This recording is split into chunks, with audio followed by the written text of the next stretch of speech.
ఇష్టపడే ఆ హరికథ నువ్వు ఇన్ని రాసావు, నాటకాలు రాసావు, కవితలు రాసావు, ఇన్ని రాసావు, ఆటకథ రాసావు, ఒక హరికథ ఎందుకు రాయలేదు బాబాయ్ నువ్వు? అంటే ఒకటి హరికథ రాయడానికి రెండో ఏంటంటే వాడికి నేను అది వేయగలిగిన కెపాసిటీ మనం వేయలేము.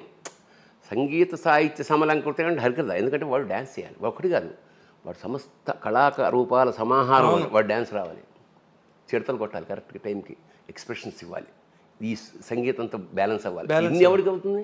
అదే అంటున్నా. అంచేత అది అసాధ్యం. పైగా నేను రాశాను, ఎవరు వేస్తారు? నేనే వేయాలి. మనకు అన్ని విజయాలు రావే. హరికథ నువ్వు నటించకపోయినా బట్ నీకున్న ఆ స్వారస్యం అంటారే, నేను అదే నాకు అర్థమైంది. హరికథ రాయడానికి నాటకం ఎందుకు రాస్తాం? ఎవడన్నా వేయాలని. పాట ఎందుకు రాస్తాం?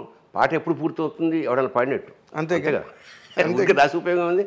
అట్లాగా దేన్ని అయితే నేను హరికథ రాయలేదు, కానీ దాని మీద ఇష్టంతో శృంగార గంగావతరం ఒక గేయ కావ్యం రాశా. అంటే ఆ పట్టు అదే అదే గంగ కరుణాంతరంగ దివి నుండి దిగి వచ్చెను పాపము కడు గంగ రంగని పాదాల కింద పుట్టిన ఆ గంగ లింగని తల మీది కెట్లు పారే విచిత్రంగా. ఇలా గకార ప్రస్తావం మొత్తం శృంగార గంగావతరణ మొత్తం రాశాను. ఓకే, అట్లాగా అది రాయకపోయినా ఇలాగా. బట్ ఇప్పుడు నువ్వు ఎలాగైతే ఆటకథ రాసేవా, రాయడం నువ్వు పాడడం వల్ల ఎక్కువ పాపులర్ అయింది. అది రాయడం కన్నా కూడా. అంటే దానికి ఒక నేపథ్యం ఉంది. ఏమిటంటే నేను బేసిక్గా కవిని, కవిత్వం నాకు చాలా ఇష్టం.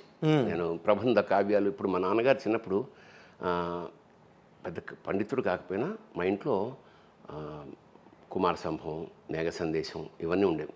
మా నాన్న చాలా రాగయుక్తంగా అస్తుత్తర స్వాందిసి దేవతాత్మాం హిమాలయో నామనగాధిరాజ పూర్వాపరౌ వారి నిదీక వాహ్య స్థిత పృథివ్యా ఇవమానదండం ఇలా పాడుతున్నప్పుడు అది మేము చాలా బాగుంది అనిపించి వింటూ అలాగా ఆ కావ్యం చదివేవాడు అన్నమాట.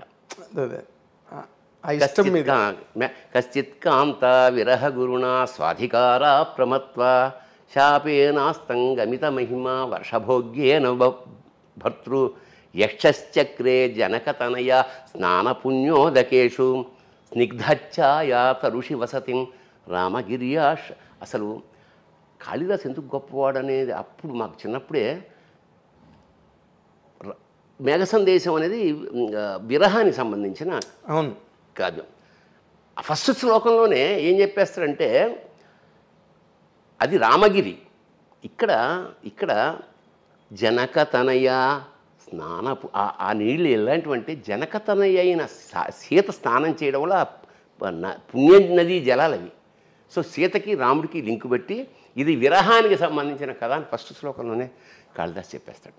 అట్లా మా జీవితాల్లోకి కాళిదాసు. నేను ఎప్పుడూ గర్వించే విషయం ఏంటంటే మన సంపద అదే.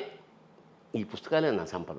ఈ ఐశ్వర్యం, బులాలు, భూములు, కొంపలు అవి కావు. ఎందుకంటే ఏ క్షణమైనా ఆ శ్లోకం చదువుకుంటే మనకు వచ్చే ఆనందం వేరే, మానసిక ఆనందం. అందుకనే సంగీత సాహిత్యాలు ఒక రాక్షస ప్రవృత్తి, అంటే ఒక మృగమే కదా. మనిషి అంటే మృగమే కదా. ఆ మృగి నుంచి మెల్లిగా మార్చాలంటే వాడు ఇదర్ సంగీతము, సాహిత్యము, లలిత కళలో వాటిని సూట్ చేసి వాడిని మనిషిగా మారుస్తాయి. ఒక కవి హత్యలు చేస్తాడు అంటే అది దరిద్రంగా ఉంటుంది. చేయలే. ఒక వీణ వాయించేవాడు పిస్టల్తో కాల్చి ఊహించలేము మనం. సో ఎందుకు సున్నితత్వం ఎంటర్ అయిపోతుంది. అందుకని లలిత కళల వల్లనే లేదా సాహిత్యం వల్లనే ప్రపంచం ప్రశాంతంగా ఉంటుంది, ఆనందంగా ఉంటుంది. సాయంత్రాలు ఇంకొక వేరే లోకాలు సృష్టించుకోగలుగుతాం.